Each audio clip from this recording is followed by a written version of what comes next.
buen comienzo de semana, jóvenes. Hoy vamos a empezar con la nueva unidad que se llama dinámica. Y este es un tema totalmente complementario, ¿no? Ya que es un estudio que analiza el movimiento de todos los cuerpos con la afectación de otros factores que aún no habíamos analizado. Antes de entrar en materia, vamos a hacer la enumeración de las leyes de Newton y vamos a comenzar primeramente haciendo un recuerdo de ellas. Teníamos que la primera ley de Newton recibía el nombre de ley de inercia y su concepto teórico decía que todo cuerpo contenido adquiere las características físicas del que lo contiene. Tenemos el ejemplo del micro, ese que les dije, que empezábamos parado y después de un frenazo terminábamos contra el parabrisas o abrazando al conductor, ¿no? Ese era el fenómeno de inercia. Teníamos la tercera ley de Newton que hablaba de todo lo que era acción y reacción. Decía que a todo cuerpo le corresponde, a toda acción le corresponde una reacción de la misma intensidad pero de sentido contrario. Y habíamos saltado lo que era la segunda ley de Newton porque dijimos que no aplicaba aún para cinemática. Aquí en dinámica ya aplica. Y dice que la fuerza es inversamente proporcional a la masa sobre la aceleración. O que la aceleración es inversamente proporcional a la aplicación de una fuerza sobre una masa. Un ejemplo muy básico que tenemos de esto es, por ejemplo, una peta, 5 muchachos que están dentro de ella, una movilidad, una Brasilia, que se queda sin combustible y hay que empujarla. Entonces, la fuerza que aplicarán esos jóvenes sobre la Brasilia, vamos a suponer que un esfuerzo total, van a hacer que esta Brasilia adquiera una cierta aceleración, ¿sí? Vamos a suponer que todos aplican una fuerza total. Hago el mismo ejemplo, pero en vez de tener ya una Brasilia, vamos a tener un colectivo, un micro del segundo anillo. 5 personas también van a aplicar una fuerza total. Y ustedes van a notar que la aceleración que se genera en el micro es menor. ¿Por qué? Porque son inversamente proporcionales por la masa. A mayor masa para una misma fuerza tendremos menor aceleración. A menor masa para una misma fuerza tendremos mayor aceleración. Entonces eso sería la segunda ley de Newton. Fuerza igual a masa sobre aceleración y aceleración igual a fuerza sobre masa. Fuerza expresada en Newton, que equivale a kilogramos por metro segundo al cuadrado, y masa expresada en kilogramos, aceleración en metro segundo al cuadrado. Ok. Cuplas de fuerza, subtítulo.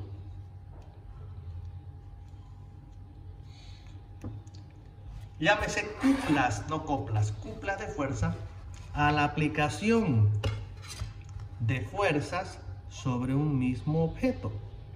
Pero la aplicación no es cualquier forma, es una aplicación de dos fuerzas paralelas entre sí, de sentidos contrarios y de la misma intensidad. Entonces, por ejemplo, aquí tenemos un bloque A que va a ser sometido a dos fuerzas. Vamos a suponer que esta es la fuerza 1 y esta es la fuerza 2.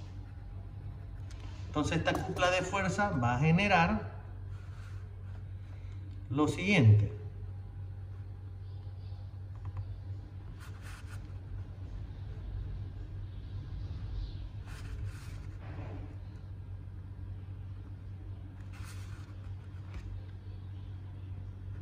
Si ustedes ven, esta cupla de fuerza lo que va a generar es que este cuerpo en realidad rote.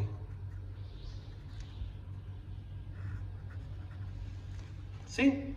Y ahí nos viene el clásico ejemplo de los trompos, ¿no? Todos de niños alguna vez hemos jugado con un trompo. Cuando este trompo, ¿cómo funciona? Para empezar, este trompo es un objeto que viene enrollado con una cuerda que cuando nosotros jalamos la cuerda genera un sentido de rotación. Pero cuando a estos trompos se les perdía la cuerda, ¿qué hacíamos? Algunos dirán, bueno, no usábamos la trenza. Bueno, vamos a suponer que no, y que el trompo era pequeño. Utilizábamos nuestras manos. Entonces, ¿qué hacíamos con nuestra mano? Hacíamos este movimiento. Así. Entonces, fíjense que cuando lo hacíamos muy fuerte, el trompo no giraba, porque la fuerza que aplicábamos, paralelas y de sentido contrario, eran desproporcionales, se caía el trompo, entonces lo hacíamos más o menos despacio. Entonces a eso recibe el nombre de cupla de fuerza, la aplicación de dos fuerzas paralelas de la misma intensidad pero de sentidos contrarios sobre un mismo cuerpo que generan rotación. Entonces este va a ser aquí. Siguiente subtítulo, concepto de fuerza. Llámese fuerza a todo aquello que cambia el estado inicial de un cuerpo, estático por otro cinemático y viceversa. Nuevamente tenemos el ejemplo del balón en estado estático para patear un penal, al cual le vamos a aplicar una fuerza que es la patada, que va a volver un cuerpo estático, como es el balón, en uno dinámico o cinemático en este caso. Pero cuando el arquero lo ataja, aplicará una fuerza para cambiar el estado cinemático del balón y volverlo nuevamente estático. Entonces ese es el concepto de fuerza, es todo aquello que modifica el estado inicial de un cuerpo. Como les dije, en este tema en particular vamos a aplicar ciertos otros factores que aún no hemos analizado, y entre ellos vamos a tener los que reciben el nombre de coeficiente de rozamiento. Y dice que son los siguientes. Son valores porcentuales que se determinan en ensayos y que determinan el grado de dificultad que tiene un objeto para desplazarse.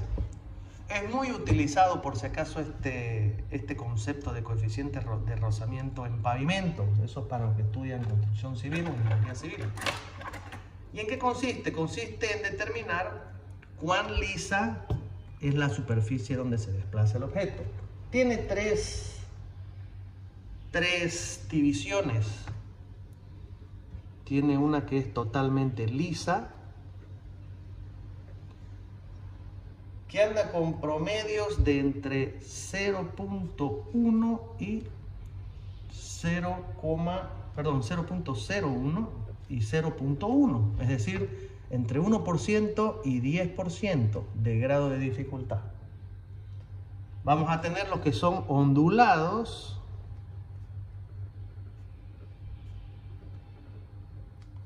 que están variando entre 0,11 y 0.4, es decir, entre 11% y 40% de grado de dificultad. Llámese a zonas de caminos de tierra, ¿no? Y por último vamos a tener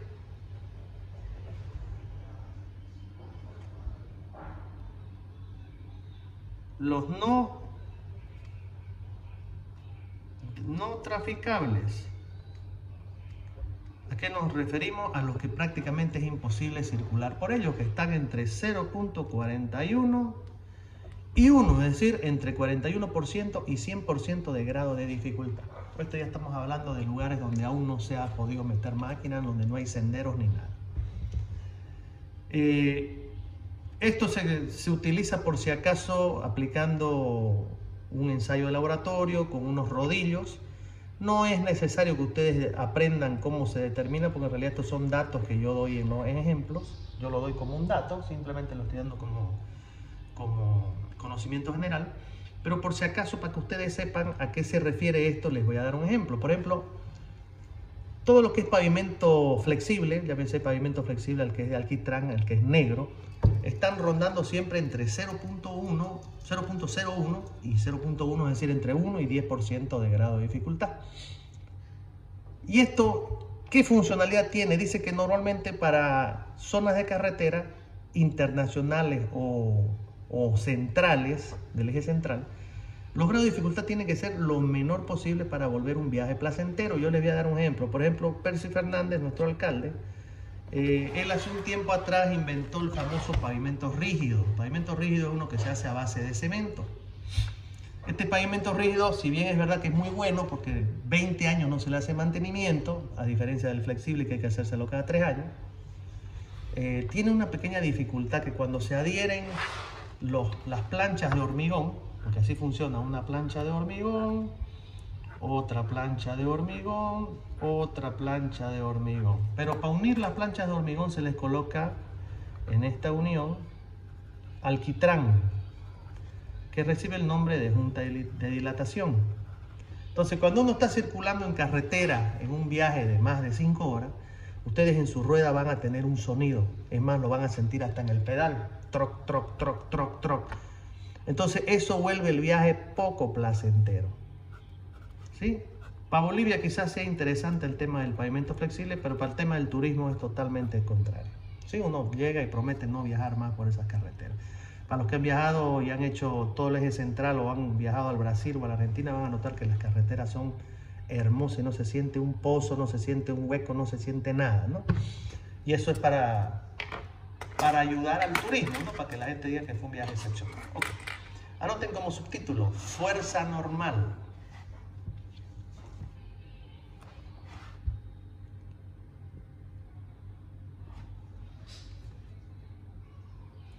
Y dice así, es una fuerza reaccionante. Es una fuerza reaccionante, basada en la tercera ley de Newton. Por si acaso, la tercera ley de Newton habla de acción versus reacción y dice que a toda acción corresponderá una reacción de la misma intensidad pero sentido contrario. Basada en la tercera ley de Newton, cuya principal particularidad es que será perpendicular al plano de desplazamiento. Entonces veamos unos cuantos ejemplos. Para empezar, aquí tenemos una persona parada que debido a su masa multiplicada por el efecto gravitacional genera una fuerza. ¿Sí? Una fuerza que apunta hacia el centro del núcleo terrestre. Según la tercera ley de Newton, a esa acción que es la fuerza le corresponderá una reacción de la misma intensidad, pero de sentido contrario. O sea que esta va a tener que ser igual a fuerza. Pero tiene una principal particularidad. Dice que esta fuerza que se aplica va a tener que ser perpendicular, es decir, 90 grados a la superficie de desplazamiento. Antes de entrar en materia sobre un poco la resolución analítica, yo quiero hacerles un ejemplo. No sé si conocen, seguramente que sí, los famosos relojes de péndulo. Los relojes de péndulo son aquellos que tienen un péndulo que se mueve, ¿sí? Ese es el sentido de movimiento. Y dice que mientras más perfecta sea la horizontalidad que nosotros lo pongamos, más exacto será. Normalmente son a cuerda. Vamos a suponer que nosotros no teníamos el nivel ese para colocarlo horizontal y que de manera dramática lo colocamos en este sentido. Entonces yo les pregunto, si lo colocamos en este sentido, el péndulo nos quedó así.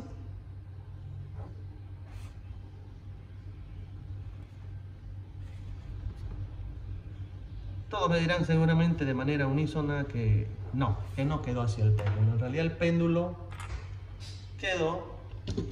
Un segundo, voy a buscar la lapicera negra.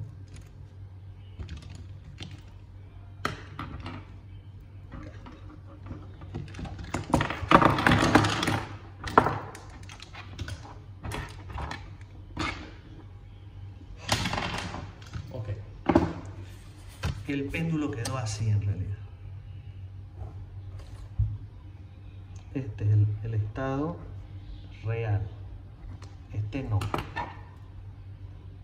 ¿Y por qué quedó aquí? ¿Por qué quedó en ese sentido? Porque todos los cuerpos apuntan hacia el centro del núcleo terrestre. ¿Ok? Una vez visto eso, es importante eso, que lo tengan bien claro, porque en base a eso vamos a ver la resolución. Vamos a ver los diferentes sistemas de aplicación que podemos dar a cinemática. Entonces, para empezar, ¿qué diría? Aquí tenemos una superficie que se encuentra inclinada con un ángulo θ, en el cual se encuentra un bloque. Vamos a suponer que esto es un rebalín, ¿sí? Y al cual le vamos a poner un dinky, ¿sí? Un dinkycito, un autito, un Hot Wheel, Hot Wheel o Matchbox es el otro, ¿no? Ok. En este caso es una superficie inclinada como la de un rebalín.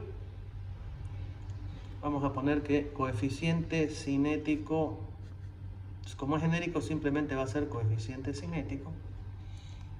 Y vamos a tener solamente esos datos. Nos va a decir que su peso es igual a W, es decir, su fuerza. se les va a aplicar una fuerza que está intentando subir este bloque para este lado, en ascenso, y lo que en realidad nosotros tenemos que llegar a determinar es hasta la aceleración, es decir, para empezar, si el bloque subió o si el bloque bajó, y ahorita les voy a explicar por qué, y con qué aceleración lo hizo, o si se quedó quieto, y en caso de que se haya movido, con qué aceleración lo logró. ¿Por qué digo subir o bajar? El hecho de poner una fuerza que intente subir el bloque no nos garantiza que vaya a subir. Les voy a dar otro ejemplo. Todos los lugares en los hospitales donde suben las camillas de emergencia no tienen gradas, son plataformas en ascenso, entonces uno sube el enfermero empujando la camilla. Entonces vamos a suponer que era un enfermero muy delgadito y que tomó impulso en la parte plana y subió la planilla empujando a una persona muy obesa. Entonces, aquí es donde viene la situación. Puede ser que el flaquito haya sido muy fuerzudo y jale la camilla hasta arriba, como puede ser que llegó hasta un punto que ya no dio más y la camilla vuelva para atrás. Entonces, en este caso es exactamente lo mismo. El hecho de tener una fuerza que genere ascenso no significa ni garantiza que este bloque vaya a subir. Entonces, esas son parte de las preguntas que tenemos. ¿Cuál sería el procedimiento? Ahora lo vamos a ver. Primer paso, vamos a hacerlo con colores para que quede muy bonito y muy entendido. Perdón, antes de eso me estaba olvidando. Aquí hemos visto la aplicación de una fuerza sobre una superficie horizontalmente total, pero no la hemos visto sobre una superficie inclinada. Entonces, para que puedan entender la parte genérica, tienen que entender esto. Aquí vamos a tener la misma persona que genera una fuerza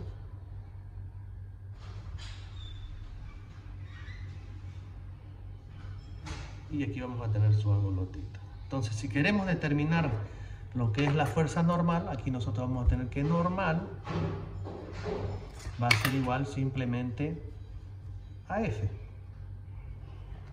¿Sí? Y ya sabemos que F es igual a peso por gravedad. En este caso, lo mismo. Aquí vamos a tener F.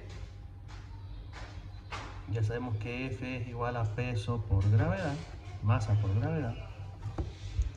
Pero hay que determinar su normal. Entonces, para poder determinar la normal, porque ya sabemos que es una fuerza reaccionante la normal, entonces vamos a tener lo siguiente. Vamos a tener que trazar aquí un sistema cartesiano.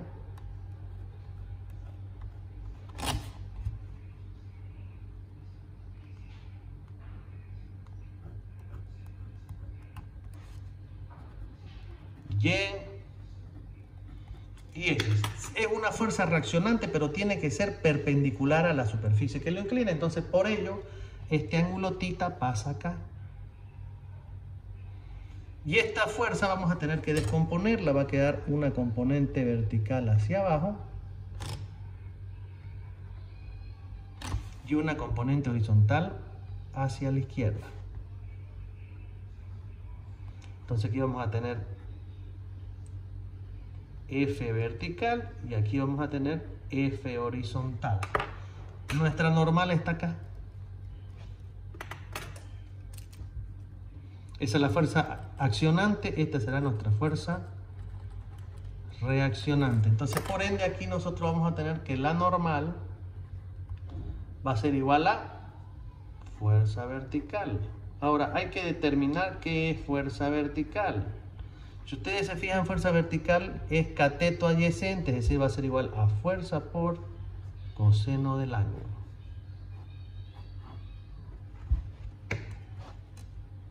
Muchos se preguntarán, ¿y fuerza horizontal se perdió? No, aquí es donde viene la respuesta a todas nuestras dudas que hemos tenido siempre. Cuando de niños nosotros íbamos con nuestros autitos nuevitos al resbalín, porque es el juego que todos hemos tenido, los poníamos el nuevito con el dinky viejo.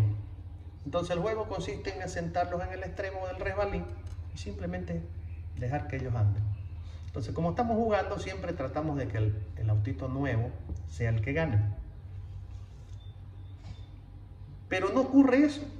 Siempre gana el viejo, además a veces hasta le damos un empujón al nuevo y ni eso logra. Entonces, en base a qué estará eso, en base a que esta fuerza horizontal, que también podemos determinarla, fuerza horizontal igual a F por seno de tita, el cateto opuesto. Es la fuerza que genera debido a su masa, la fuerza horizontal o de desplazamiento. Entonces, ¿por qué el autito viejo ganaba? Porque su masa era mayor que la del autito nuevo. Entonces aquí ya tenemos físicamente la explicación del por qué. Ahora, vamos a la resolución genérica que les decía. Les dije nuevamente que esta fuerza no garantiza que este bloque vaya a poder subir. Entonces tenemos que determinar si sube, si baja, si no se mueve. Y si sube o baja, hay que ver con qué aceleración lo hace. Entonces, el procedimiento dice lo siguiente. Lo voy a hacer de manera procedimental con una receta de cocina para que ustedes lo tengan también aprendido de la misma forma. Primer paso dice determinación de componentes rectangulares. Entonces, componente rectangular, ¿de qué cosa? De W. Entonces, nos trazamos un sistema cartesiano, ya saben.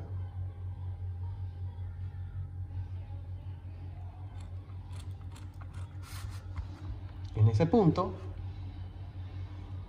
y en este punto. Entonces aquí vamos a tener y aquí vamos a tener X. Entonces, ¿qué resta? Resta ver, antes de determinar componente rectangular, qué fuerzas quedaron fuera de los ejes abscisos del nuevo sistema cartesiano que colocamos. Si nos damos cuenta, F está sobre un eje, no hay que descomponerlo, pero W sí está fuera.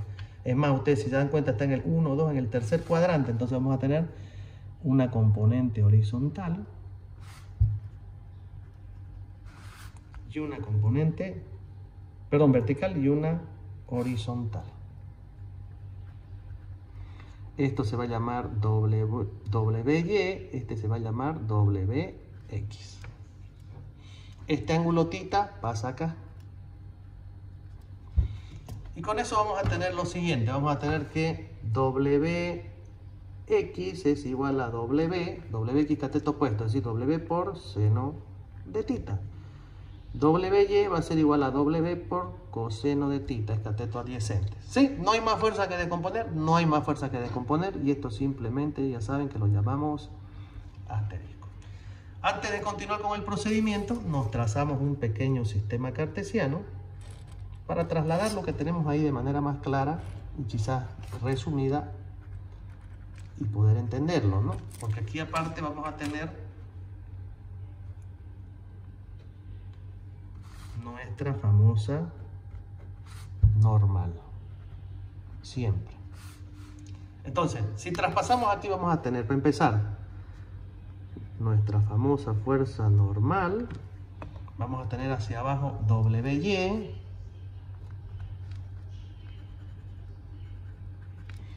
Vamos a tener hacia la izquierda WX.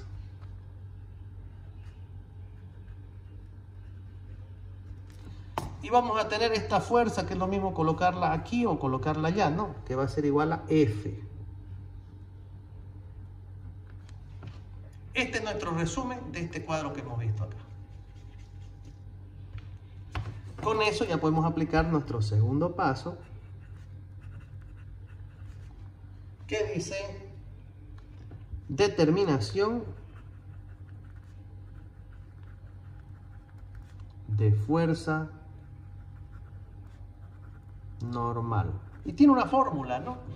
La fórmula dice que la fuerza normal va a ser igual a la sumatoria de fuerzas verticales con sentido hacia abajo positivo iguales a 0. Entonces, si vemos que hacia abajo son positivos, vamos a tener que va a ser igual a WY menos normal igual a 0. Despejamos el valor que queremos, que es normal, que va a ser igual a WY. WY ya sabemos que vale W por coseno de θ. Listo. Vamos a pasar ahora al tercer paso. tercer paso. Y nuestro tercer paso dice determinación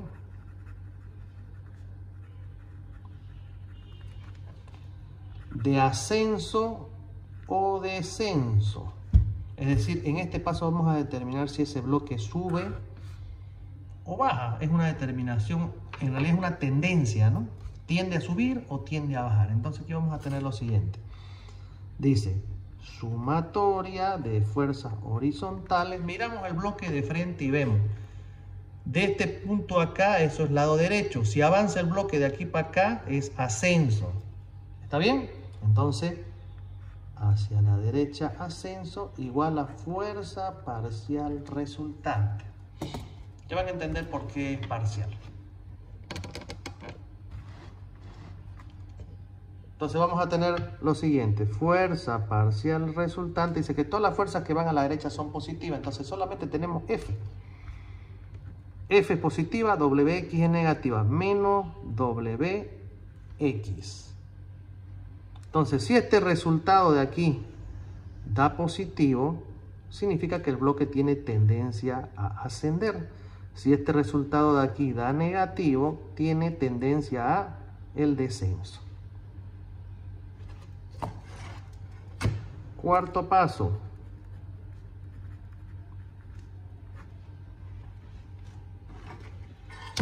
Determinación fuerza de rozamiento, y aquí vamos a parar un segundo. Vamos a explicar qué es la fuerza de rozamiento. La fuerza de rozamiento es una fuerza que se antepone a cualquier desplazamiento. ¿Eso qué significa? No quiere nada. No quiere ni que suba, ni que baje, ni que nada. Él quiere que esté como está. Entonces, si el bloque sube, él se va a oponer. Si el bloque baja, él también se va a oponer. Su fórmula de aplicación dice que es igual a fuerza de rozamiento igual al coeficiente cinético por la normal. Coeficiente cinético es el dato que yo les doy. Entonces aquí vamos a tener que fuerza de rozamiento va a ser igual a coeficiente cinético por nuestra normal, que en este caso vale F menos WX.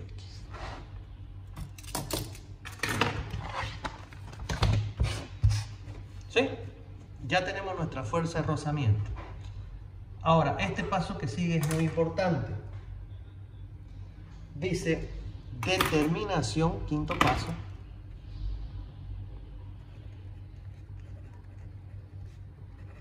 Determinación fuerza resultante total. Fíjense que en la determinación de ascenso o descenso simplemente determinamos una fuerza parcial. ¿Por qué parcial? Porque aún no se había introducido el tema de la fuerza de rozamiento, que es la que se contrapone al movimiento.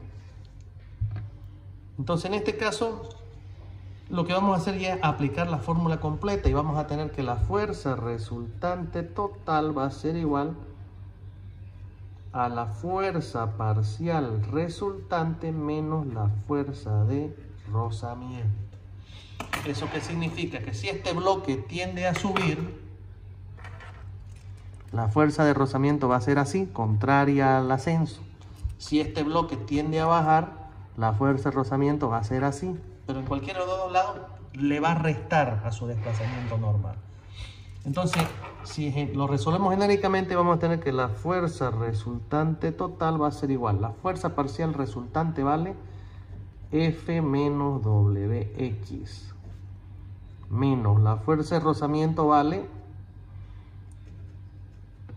coeficiente cinético por F menos WX.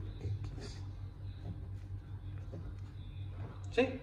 Ahora quizás sea un poco confuso porque es genérico, pero cuando ya lo hagamos numérico lo van a entender mejor. Una vez tengamos el quinto paso, la determinación de la fuerza resultante total, pasamos a nuestro sexto paso. Sexto paso. En nuestro sexto paso dice